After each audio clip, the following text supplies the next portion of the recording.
친구도 여러 가지 친구들이 있지만 무조건 가까이만 다가온다고 모두가 친구는 아니지요. 항상 그들에게 편하게 해주고 또 가능하면 도움을 주고 그 다음에 옆에서 볼 때도 무엇인가 아름다운 모습이 보일 때 그때가 바로 진정한 친구가 되는 것입니다. 소위 우리가 이제 요즘에 유튜브 같은 데서도 많이 이야기하는 나나르시스트라든가 사이코패스라든가 또는 소시얼패스라든가 이런 용어들을 보면서 이런 친구들은 떼어버려라 그런 이야기도 하는 경우도 많이 있습니다.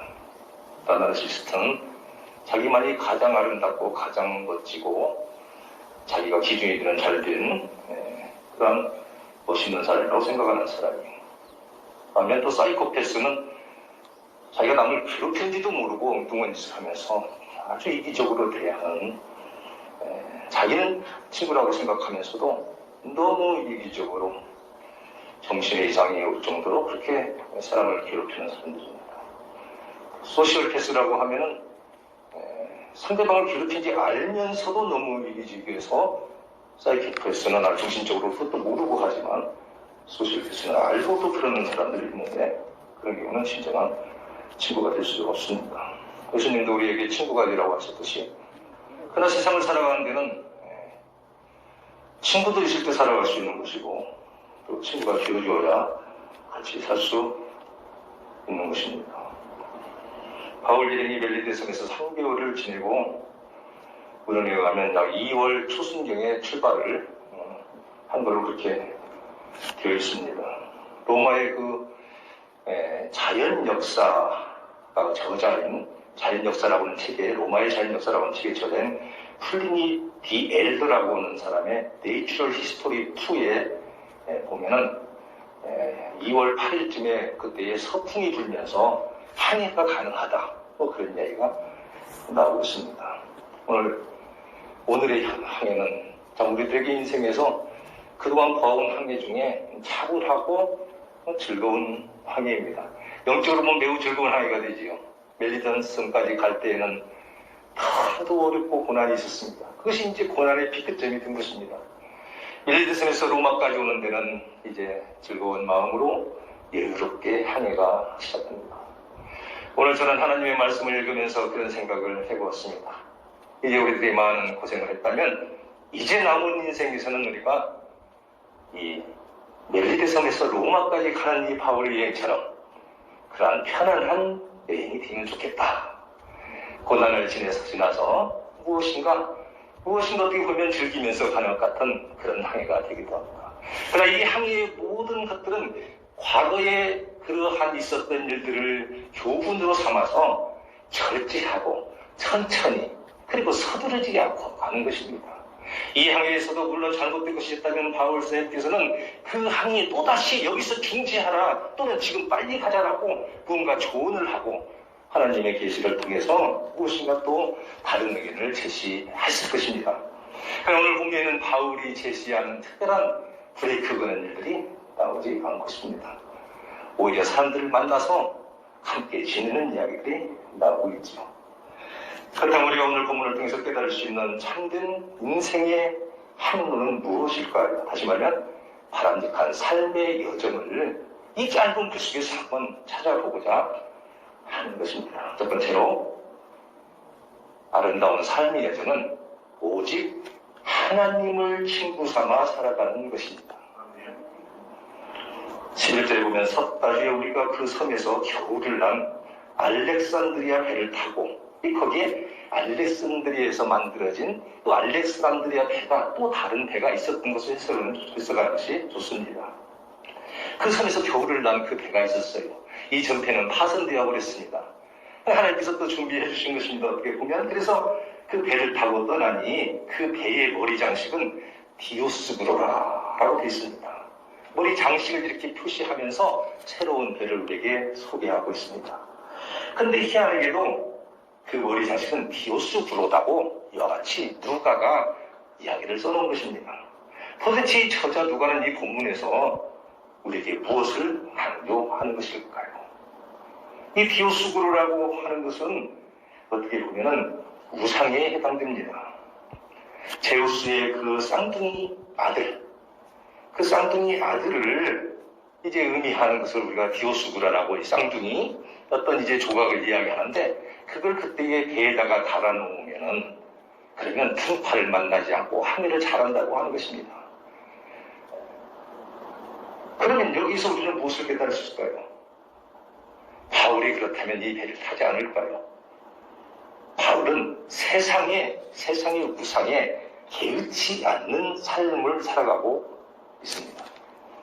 우상이라고 하는 것이 자기 마음속에 들어올 때가 우상이지, 그 자체의 물건으로 존재하는 자체가 우리를 크게 괴롭게 하거나 그러한 생활 속에서 어떤 한 가지 의미를 통해서 다른 것을 모두 쳐버리는 것은 바람직하지 않습니다. 아니, 오히려 어떤 때는 그런 것들을 사용해야 하는 것이지요.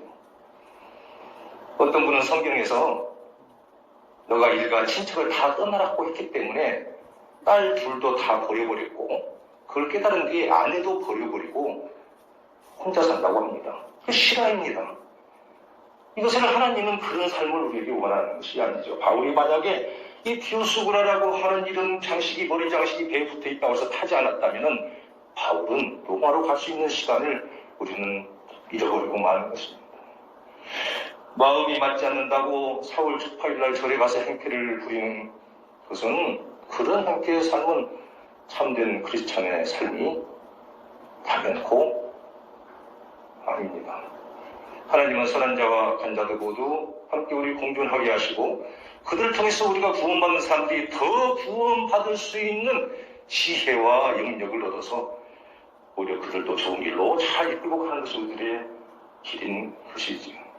바울은 어째서 디오스구라라고 쓰이는 이 배에 탔을까요? 그것은 역설적으로 말하면 바울은 하나님만 의지하는 삶을 살기 때문입니다.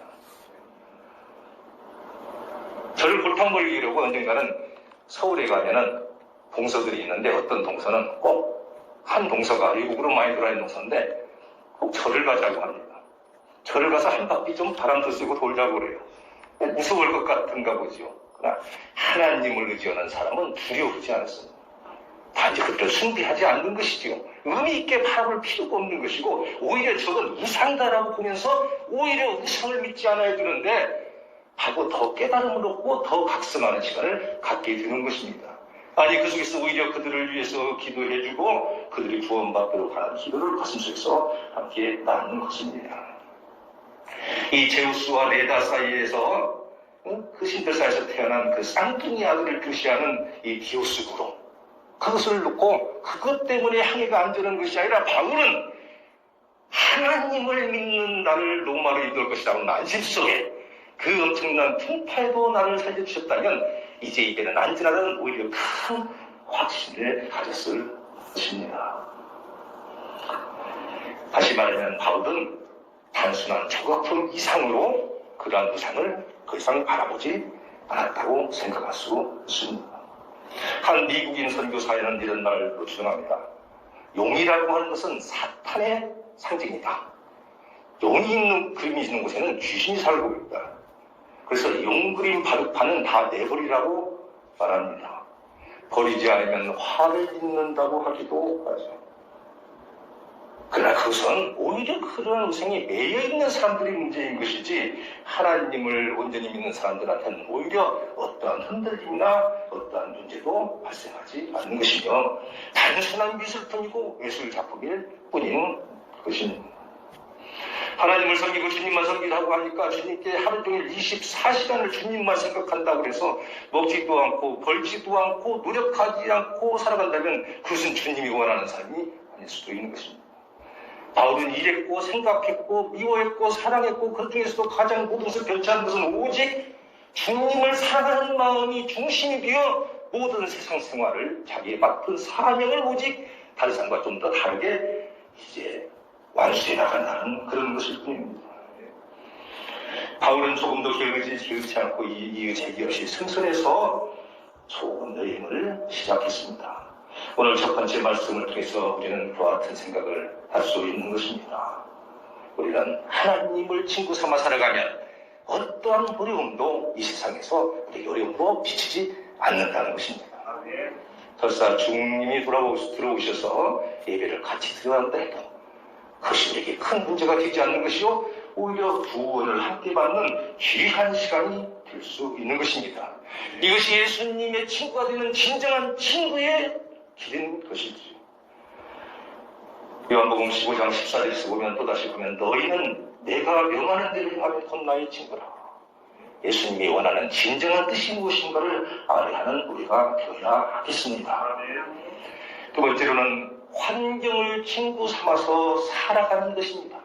인생을 참된 항해라고 하는 것은 예수님을 친구 삼아 살아가는 것이 첫 번째고 가장 중요한데, 부가적으로 두 번째는 환경을 친구 삼아 살아갈 줄 알아야 하는 것입니다.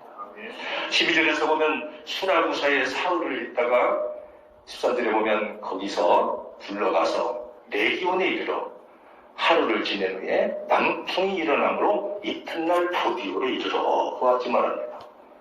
여기서 나오는 수라구사는 멜리데스에서 약 150km 서쪽에 있는 그 시실리 섬의 항구입니다. 지금 로마 쪽 이탈리아를 향해서 가고 있는 곳입니다.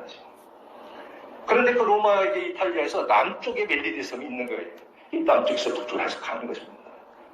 그런데 여기 수라구사에서 중간에 사흘을 항해하다가 있었다고 합니다.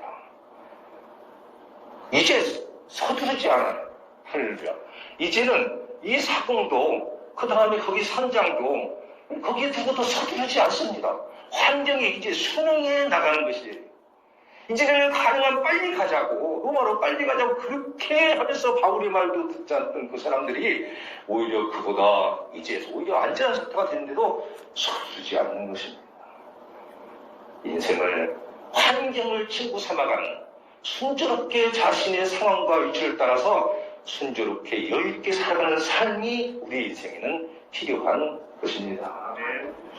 그들이 사흘 동안이나 이 시실리아 섬에서 있었던 것은 천천히, 지금 남풍으로는 좀 약하다, 우리가 너무 고생을 하고 오랜 시간을 끄는 것보다는 괜찮은 나쁜 바람이 불어올 때까지 거꾸로 기다리자 하는 것이었습니다. 자연에 순응하며 여유있게 살아가는 항해가 시작된 것입니다. 이 배는 서두르지 않습니다. 우리도 인생에서 너무 잘 되고자 빨리 서두르는 사람들을 많이 볼 수가 있습니다. 그러나 저도 많이 살아보진 않았지만, 그러나 살아보고 시간이 갈수록 세상에서 살아갈수록 모든 사람들의 공통적인 이야기들은 너무 서두르지 말라는 것이지요. 아닙니다. 서둘러 간다고 빨리 가는 것이 아니고 주어진 하나님이 우리에게 주신 영향만큼 살아가는 것입니다.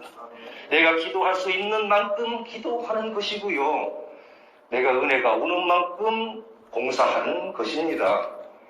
무리하고 또 앞서가려고 자신의 명예와 권세와 모든 걸 통해서 가는 사람들은 문제가 생기기가 쉬운 것들을 많이 볼 수가 있습니다. 하나님의 영광을 위해서 일하고, 하나님의 영광을 위해서 설교하고, 하나님의 영광을 위해서 나도 뛰고, 하나님의 영광을 위해서 예비하는 사람들은 하나님의 순조롭게 인생을 살아가도록 할 수 있을 것입니다. 명예와 권세와 허황된 일들을 위해서 너무 앞장서는 사람들은 분명히 새로운 문제에도 부닥치는 경우가 많이 있는 경우가 있습니다. 본문을 통해서 우리는 분명히 느낄 수 있습니다. 이들이 머무는 시간을 가진다는 것입니다. 이 수라구사에서 본 뒤에 13절에서 보면 거기서 둘러가서 레기온에 이르러, 이 수라구사는 이 로마로 가는 이 이탈리아 반도의 이 동쪽에 있는 부분이라면 레기온은 좀 남쪽입니다. 그 좀 이따 나오는 보디올은 서쪽입니다. 그래서 이 동쪽으로 와가지고 남쪽을 거쳐서 서쪽으로 가서 보디올에서 배를 놓고 이제 이 이탈리아 이제 육로를 타고 이제 로마로 올라가는 것이죠. 그래서 서쪽에서 남쪽으로 동쪽에서 남쪽으로, 그 다음에 서쪽으로 이렇게 항해를 한 것입니다. 레기온에 가게 됩니다. 보디올과 레기온과 시칠리아 섬의 그 수라구사, 이 세 곳은 바울에게는 로마로 확성되어가는 여정에서 마지막 행로에 있는 항구 도시입니다. 이 길은 복음이 바로 로마를 통해서 세계에 확산되기 위한 분기점으로 결국 쓰이는 곳입니다. 레기온은 오늘날의 레기오 디 칼라브리아라고 나와 있는데, 있는데 이탈리아 반도의 남단의 항구입니다. 이곳에서 또 하루를 머문다 그렇게 되어 있습니다. 또 하루를 머문 후에 남풍이 불자 보디올로 향하게 됩니다. 13절에 분명히 보면 거기서 둘러가서 레기온에 이르러 하루를 지낸 후 남풍이 일어나므로 이튿날 보디올에 이르러 그와 같이 나옵니다. 340km의 그런 거리가 떨어져 있는 보디올에 이틀 만에 도착을 하게 됩니다. 로마까지는 거기서부터 이제 오늘에 보면 육로로 약 220km 정도 남아 있는 것입니다. 바울이라는 환경에 순응해서 살아가는 것입니다.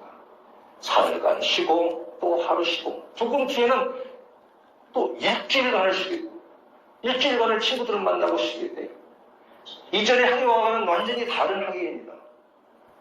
우리도 또 우리들의 신앙생활도 우리의 또 교회 생활도 너무 서두르지 않을지라도 차분하게 주님 주시는 은혜 속에서 차분차분 한 걸음 한 걸음 발전할 수 있는 저희들 되기를 바랍니다. 세 번째로 보면 환경과 뿐만이 아니라 또 바람과 같은 그런 수능은 뿐만 아니라 우리는 사랑, 하나님, 환경 그리고 세 번째로는 사랑, 주변 사람들, 친구들과 소통하며 살아가는 것이 올바른 삶입니다. 세상은 혼자 살아가는 것이 아니지요. 어떤 곳에 보면 50세에 되어야 해야 할 일, 60세가 되면 해야 할 일, 70세가 되면 해야 할 일 등이 있습니다. 그러나 거기 보면은 대부분이 환경과 친숙해지는 것, 또 친구들과 지내는 것, 교통하는 것, 이런 것들을 중요시하는 경우가 있습니다. 거의 대부분이 그렇죠. 그런데 그리스도인은 특별히 그 중에서 하나님을 친구 삼아 사는 것이 첫 번째인 것입니다. 그렇지만 또한 하나님만 친구 삼아 산다고 해서 사랑과 친구 삼지 않아서는 안 되는 것입니다. 바울을 보십시오. 이 항해중에도 사람들을 만납니다. 14절에 보면 거기서 형제들을 만나 그럽니다.